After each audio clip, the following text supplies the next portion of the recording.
जय हिंद साथियों, आप सभी का कंपटीशन कम्युनिटी के इस ई लर्निंग प्लेटफॉर्म पे मैं इशार अहमद एक बार फिर से आप सभी का पुरजोर स्वागत करता हूं। और साथियों, हमेशा की तरह मैं आपको फिर से यह अवगत कराता हूं कि एसएससी, रेलवे, बैंकिंग और व्यापम के जितने भी अभ्यर्थी हैं, जितने भी स्टूडेंट्स हैं, इस वीडियो को उसको जरूर भेजें, उस तक जरूर पहुंचाएं, ताकि वो परीक्षा में सफल हो सके अपने इस करंट अफेयर के जो है आपके क्वेश्चंस पे। मतलब मैं आप लोगों को बताना चाहता हूं साथियों कि SSC, railway, banking, all one day exam, चाहे वो व्यापम हो, किसी भी प्रकार का वन डे एग्जाम हो रहा हो, उसमें जिस प्रकृति के जिस प्रकार से करंट अफेयर पूछे जाते हैं उसका संकलन लेकर मैं हर हफ्ते आपके बीच हर संडे को पहुंचता हूं। ठीक है, तो ज्यादा से ज्यादा इस वीडियो को शेयर करें और अपने सामान्य ज्ञान को, अपने करंट अफेयर के स्तर को बेहतर से और बेहतर बनाएं और अपनी प्रतियोगी परीक्षा की तैयारी एक युद्ध स्तर पे करें। आशा करता हूं मेरी बातें आप लोगों को समझ में आई होगी। चलिए अब अपना सत्र प्रारंभ करते हैं। पहले प्रश्न के साथ हम अपना सत्र प्रारंभ करते हैं। पहला प्रश्न आपके सामने स्क्रीन में दिखाई दे रहा है कि हाल ही में बैलन डी'ओर 2023 अवार्ड किस खिलाड़ी को दिया गया है। पहले तो ये बता दूं मैं कि ये फुटबॉल के कुछ प्रतिष्ठित पुरस्कारों में से एक पुरस्कार है। ठीक है, फ्रांसीसी फुटबॉल क्लब, फ्रांसीसी न्यूज एजेंसीज, इस जो है आपका, इनके सपोर्ट से इस पुरस्कार को दिया जाता है। ठीक है, तो इस प्रकार के प्रश्न स्पोर्ट्स से संबंधित आप लोगों के पूछे जा सकते हैं। क्लियर है? तो आपको स्क्रीन में दिखाई दे रहे होंगे लियोनेल मेसी, इनको इस साल जो है ये पुरस्कार प्रदान किया गया है। तो आप लोग इसे जरूर याद रखें कि लियोनेल मेसी को यह पुरस्कार प्रदान किया गया है। ठीक है, देख सकते हैं आपके स्क्रीन में सारी चीजें यहां लिखाई हुई है कि 67 नंबर का था बैलन डी'ओर पुरस्कार। फ्रांस के पेरिस में थिएटर डू चैटलेट में ये आयोजित किया गया था। लियोनेल मेसी को 2023 का पुरस्कार दिया गया है। क्लियर है? 8 वर्ष अगर देखें कि 8वीं बार बैलन डी'ओर जीता है किसने? लियोनेल मेसी ने। ठीक है, तो इस प्रकार से हम इसे याद रख सकते हैं। क्लियर है साथियों? क्लियर? इतना याद हुआ? ठीक है, आगे बढ़ें और इस पुरस्कार के बारे में भी जान लेते हैं कुछ इस प्रकार से। ये कैसे काम नहीं कर रहा है, कोई बात नहीं, इससे कुछ फर्क नहीं पड़ता। हमारी पढ़ाई में किसी प्रकार की बाध्यता नहीं आनी चाहिए अगर हमारा उद्देश्य एग्जाम निकालना है, हमारा उद्देश्य परीक्षा पास करना है। समझ रहे हो? क्लियर? आ जाओ। बैलन डी'ओर पुरस्कार जो है आपका सबसे प्रतिष्ठित पुरस्कार है, जो व्यक्तिगत तौर पर खिलाड़ी को दी जाने वाला ये सम्मान है। ठीक है, क्लब और राष्ट्रीय टीम के किसी एक खिलाड़ी को हर साल सर्वश्रेष्ठ प्रदर्शन के लिए दिया जाता है। इसका बेस है, इसका आधार है ये। 1956 में ये स्टार्ट किया गया है और फ्रांसीसी पत्रिका फ्रांस फुटबॉल क्लब ये सब सारे जो है इसको मिलके देते हैं। क्लियर? अगले प्रश्न की ओर चले, आइए। अगला प्रश्न आपके सामने ये रहा, सतर्कता जागरूकता सप्ताह 2023 का थीम क्या है। पहले तो ये पता होना चाहिए कि आखिरकार ये सतर्कता किस चीज की है। बात मेरी समझिएगा, सतर्कता बहुत सारी चीजों की हो सकती है, लेकिन इस सतर्कता की, जिस सतर्कता की बात हम कर रहे हैं, वो सतर्कता सेंट्रल विजिलेंस कमीशन के द्वारा 30 अक्टूबर से 5 अक्टूबर चलाए जाने वाले आपका सतर्कता सप्ताह से संबंधित है, जिसमें भारत में हो रहे भ्रष्टाचार, जितने भी आपके मनी लॉन्ड्रिंग और सारी चीजें जो हो रही हैं उसके प्रति नकारात्मकता प्रदर्शित करते हुए इस सप्ताह को मनाया गया है। और इसका थीम मैं आप लोगों को बता दूं कि भ्रष्टाचार का विरोध करें, राष्ट्र के प्रति समर्पित रहें। और ये भावना तो हमारे मन में, हमारे दिल में, हमारे हृदय में, हमारे दिमाग में, हमारे सारे क्षेत्रों में ये जो है होना अनिवार्य है। आशा करता हूं मेरी बातें आप लोगों को समझ में आ रही होगी। चलिए और इसके पोर्शन को देखें जो कि डायनेमिक रूप से आपको यहां दिखाई देगा कि भ्रष्टाचार को रोकने के लिए, इसके खिलाफ लड़ने के लिए केंद्रीय सतर्कता आयुक्त 30 अक्टूबर से 5 नवंबर तक सतर्कता जागरूकता सप्ताह मनाया गया है। क्लियर है? भ्रष्टाचार का विरोध करें, राष्ट्र के प्रति समर्पित रहें। मेरे साथियों, इस बात को हमेशा याद रखिएगा। सार्वजनिक जीवन में सत्यनिष्ठा और नैतिकता का महत्व के बारे में जागरूकता बढ़ाना इस प्रोग्राम का मुख्य उद्देश्य रहा है। समझ रहे हैं कौन करा रहा है? तो सेंट्रल विजिलेंस कमीशन मतलब सतर्कता आयोग और सतर्कता जागरूकता सप्ताह। आप देख सकते हैं ये लिखाया हुआ थीम पीडीएफ में दूंगा तो और क्लियरेंस से आपको दिखाई देगा।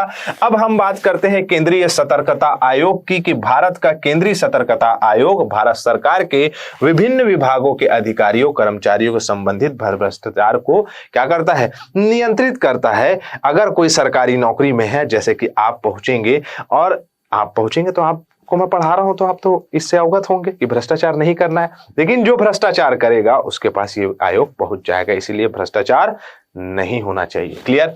चलो, श्री आपका संधानम समिति के द्वारा जो है इसे गठित किया गया था फरवरी 1964 में। वर्तमान में केंद्रीय सतर्कता आयुक्त जो है वो प्रवीण कुमार श्रीवास्तव जी हैं। ओके, इतना याद हुआ? ठीक, आगे बढ़े, चलो आ जाओ। अगला प्रश्न हमारे सामने ये रहा, हाल ही में किस कंपनी ने भारत की पहली सैटेलाइट आधारित गीगाबाइट ब्रॉडबैंड सेवा शुरू की है? देखो भाई, आज तारीख जो है उसके अनुसार दीपावली की आप सभी को ढेर सारी शुभकामनाएं। मैं स्टार्ट में बोलना आप लोगों को भूल गया, लेकिन इस जो है आपका उजाले के पर्व में, उत्सव में आप सफल हो जाएं, आप जो है आगे बढ़ जाएं, इसकी कामना करता है कंपटीशन कम्युनिटी। तो आप लोगों को सभी को हैप्पी दिवाली। आप सभी स्वस्थ रहें, मस्त रहें और बेहतर तरीके से आप अपनी कॉम्पिटिटिव एग्जाम की तैयारी करके अपनी सफलता को सुनिश्चित करें। आशा करता हूं मेरी बातें आप लोगों को बेहतर तरीके से समझ में आ गई होगी। और साथियों, जो है पटाखे फोड़ो, कोई दिक्कत नहीं है, लेकिन पॉल्यूशन बहुत फैलता है, तो आप जो है क्या करो, उसमें थोड़ा सा कम पार्टिसिपेट करो और अच्छे से खुशी से त्योहार को मनाओ। समझ रहे हो? मतलब बच के रहो इस चीज से कि पटाखे फोड़ने से बहुत सारे जो है पॉल्यूशंस होते हैं, बहुत नॉइस पॉल्यूशन होता है, एयर पॉल्यूशन होता है। जो जानवर हमारे इर्द गिर्द रहते हैं, जैसे कि आपका पपीज हैं, मतलब आपके कुत्ते हैं, बिल्ली है, गाय है, बैल है, ये सभी इर्द गिर्द बहुत इससे जो है हताहत हो जाते हैं। तो इन सब का भी संरक्षण, इन सब का संवर्धन करना हमारे लिए बहुत जरूरी है।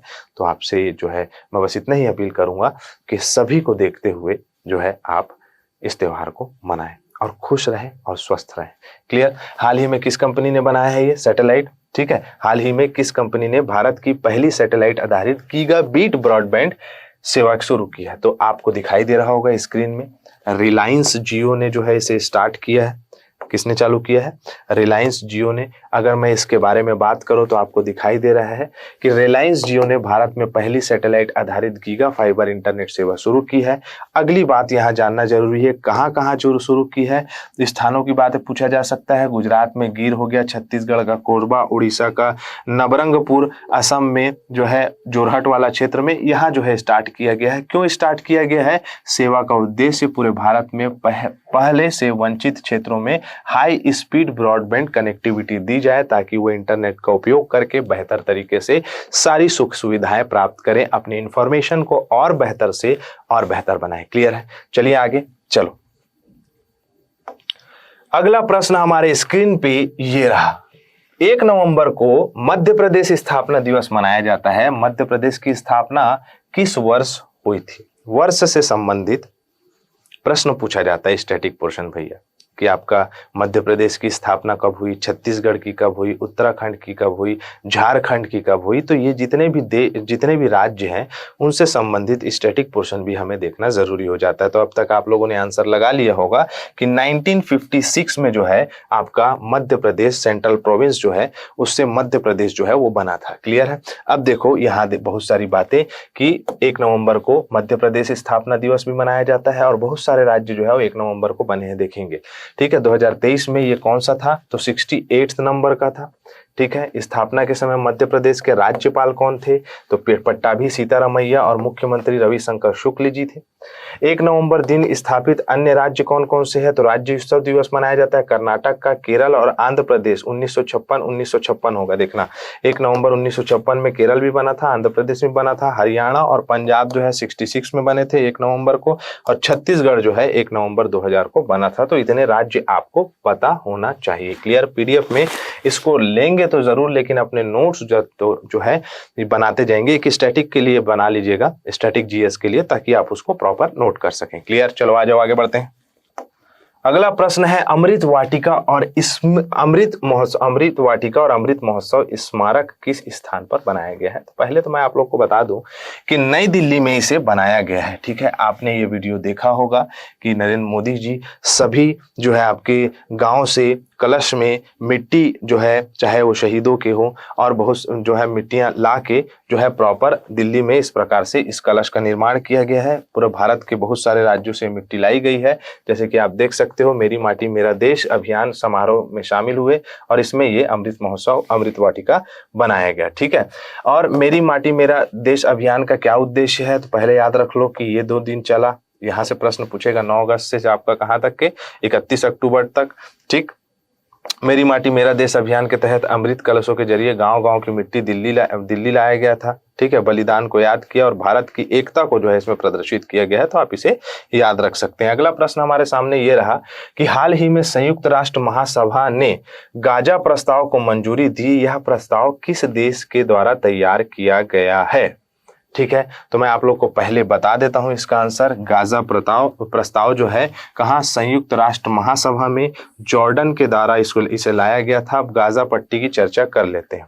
ठीक है, देखोगे आप कि इजराइल फिलिस्तीन में जो है लड़ाई रुक ही नहीं रही है। ये रहा आपको वर्ल्ड मैप का आपका पोर्शन। यहाँ मेडिटेरियन सी मिलेगा आपको, और यहाँ जो है आपका कहा गया ये इजराइल है और ये जेरूसलम है। यहाँ कॉर्नर में आपको एक गाजा वाला एरिया मिलेगा। इसी गाजा से जो है आपका एक संगठन, ठीक है, एक संगठन जो है उसे कई आतंकवादी मानते हैं, कई लोग जो है अपने देश के बारे में उस लड़ाई कर रहा है ऐसा मानते हैं।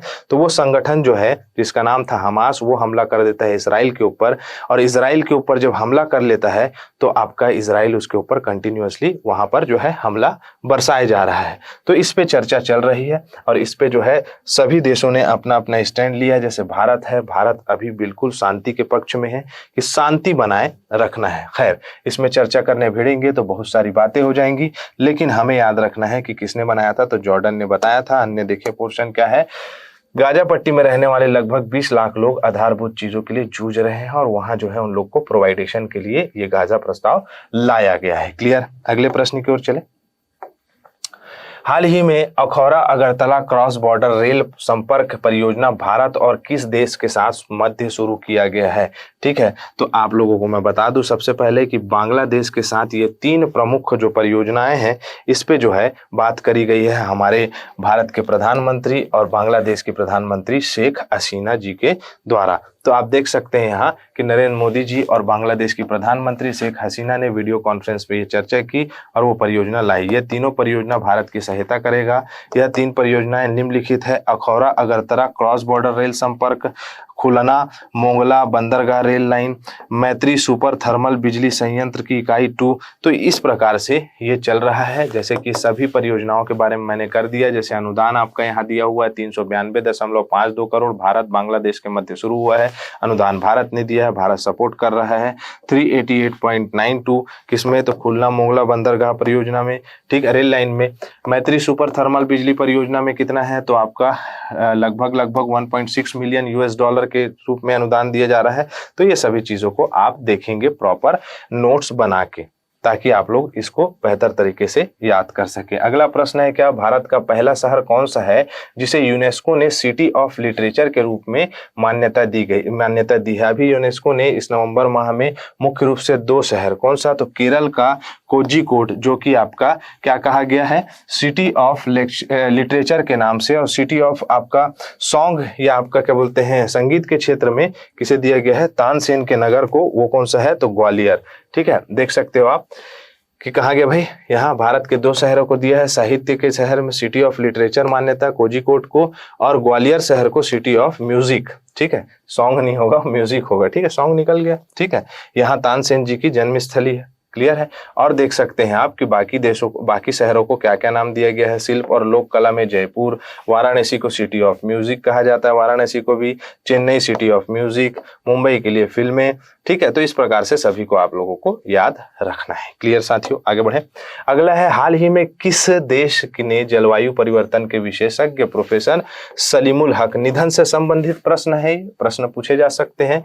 तो मैं बता दूं कि बांग्लादेश के ये जलवायु परिवर्तन और जलवायु के क्षेत्र में बहुत बड़े वैज्ञानिक रहे हैं, जिनका हाल ही में निधन हो गया है। क्लाइमेट चेंज और डेवलपमेंट के मामले में इन्होंने बहुत ज्यादा योगदान दिया है सभी क्षेत्रों में, ठीक है, जलवायु के क्षेत्र में। क्लियर। तो भारत में कौन सा विश्वविद्यालय अपना खुद का उपग्रह बना रहा है? SSMAMU सैटेलाइट, ठीक है।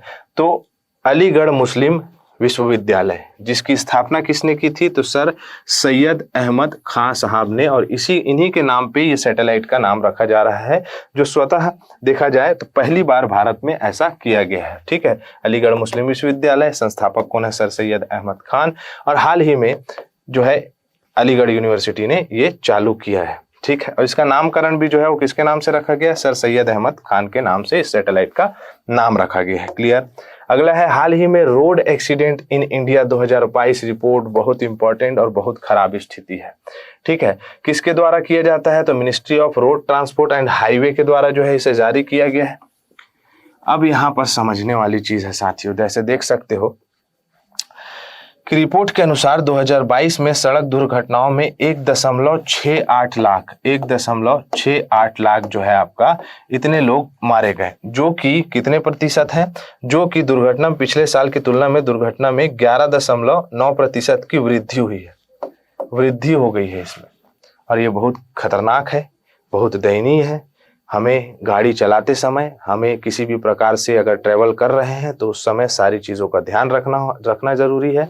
हमें सतर्कता से चलना अनिवार्य है। तो आप अपना ख्याल रखें और गाड़ी चलाने में किसी भी प्रकार से हरकत ना करें जिससे कि कोई हादसा हो जाए। मैं सिर्फ आप लोग को इतना बताना चाहूँगा कि आप गाड़ी भगाने से पहले, गाड़ी तेज दौड़ाने से पहले, हीरो बनने से पहले, XYZ बनने से पहले याद रखिएगा कि आपके माता पिता ने आपको बहुत ही जो है मेहनत से परवरिश करके जो है पाला है, बड़ा किया है। तो ये सब सारी चीजें हमें मनोवैज्ञानिक रूप से याद रखनी चाहिए। हाल ही में सचिन तेंदुलकर के स्टैचू किस स्टेडियम में लगाया गया है?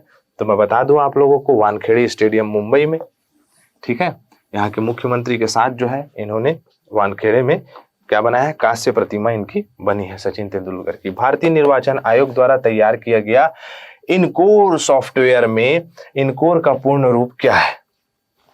देखो भाई, सबसे पहले तो ये पता होना चाहिए कि इनकोर जो है सॉफ्टवेयर वो क्या है। तो आपको ये पता होना चाहिए सबसे पहले मेरे साथियों कि जो चुनाव प्रत्याशी है उसके मध्य और निर्वाचन आयोग के मध्य जो हमारा आर्टिकल 322(4) बताता है, 324 आर्टिकल बताता है कि एक निर्वाचन आयोग होगा, जिसके निर्वाचन आयोग के बारे में संविधान में इसके बारे में चर्चा की गई और ये संवैधानिक आयोग है। वापस आ जाओ।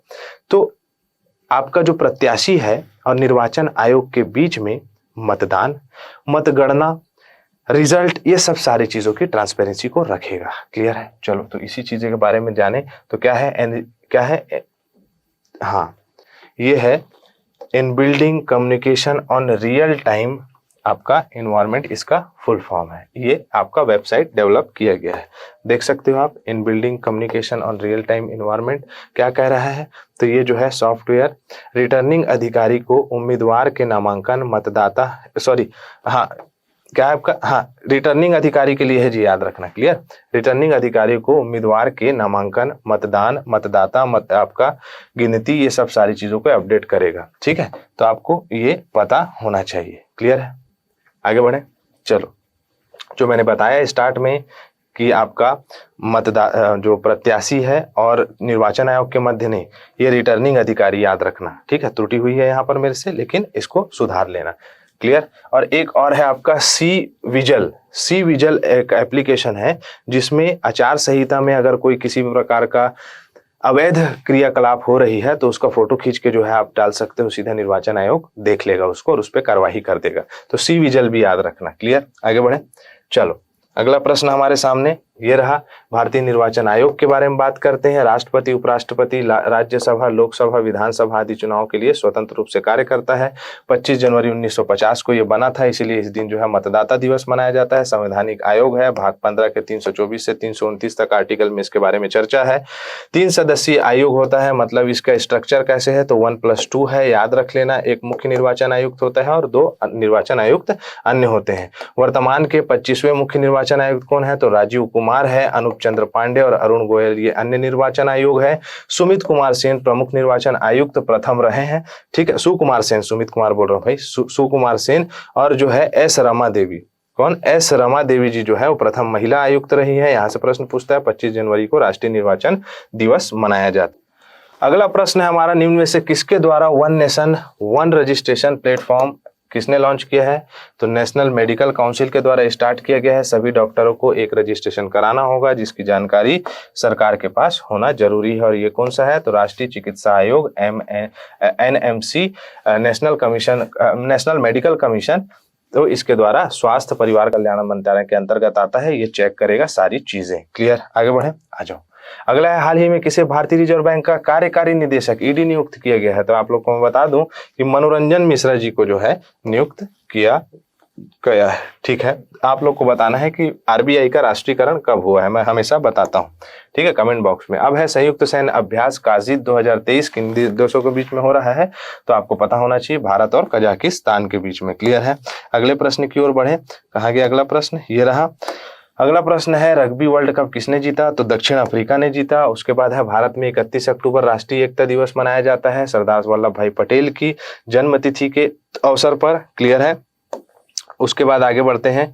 आपका अगला प्रश्न रहा, क्या है अगला प्रश्न, निम्न में से किसे प्रतिष्ठित ग्लोबल लीडरशिप अवार्ड प्रदान किया गया है तो नीता अंबानी जी को दिया गया है। फिर उसके बाद आगे है, हाल ही में भारतीय स्टेट बैंक ने किसे अपना ब्रांड एम्बेसडर बनाया है स्टेट बैंक ऑफ इंडिया ने तो महेंद्र सिंह धोनी जी को बनाया गया है जो कि हमारे भारत के पूर्व कप्तान रहे हैं। हाल ही में दुनिया का सबसे ऊंचा परमाणु अनुसंधान रिएक्टर किस देश में बनाया गया है तो दक्षिण अमेरिका के देश बोलाविया में। क्लियर है, आगे बढ़े। चौथे एशियाई पैरा ओलंपिक में पदक तालिका में 5वां स्थान था पैरा एथलेटिक्स में और चौथा था आपका जो नॉर्मल आपका होता है एथलेटिक्स उसमें, ठीक है। तो 4th एशियन पैरा गेम्स में 5th पोजीशन था, 111 मेडल इन्होंने प्राप्त किया है। क्लियर, आगे बढ़े। अगला प्रश्न है, हाल ही में किस राज्य में मेरा हाउ चोंगबा नामक त्योहार मनाया जाता है तो मणिपुर में मनाया जाता है। किनके द्वारा तो मैती जनजातियों के द्वारा ये मनाया जाता है। हाल ही में किसे देश की अदालत ने भारतीय नौसेना के 8 पूर्व अफसरों को मौत की सजा सुनाई है तो कतर। आप लोगों को पता होगा ये बहुत दयनीय स्थिति है, इसके बारे में आप लोग मनसा बताइएगा। अंडर 23 विश्व कप कुश्ती में चैंपियनशिप में स्वर्ण पदक किसने जीता था तो रितिका हुड्डा ने जीता है, ठीक है। पहली बार इन्होंने इतिहास रचा है। भारत में पैदल सेना दिवस कब मनाया जाता है तो 27 अक्टूबर को मनाया जाता है, इन्फेंट्री डे, ठीक है, नेशनल इन्फेंट्री डे। सुल्तान इब्राहिम सुल्तान सिकंदर को किस देश में नया चुना गया है भाई, चुनाव बोल रहा हूँ, मलेशिया का किंग चुना गया है इसको, ठीक है।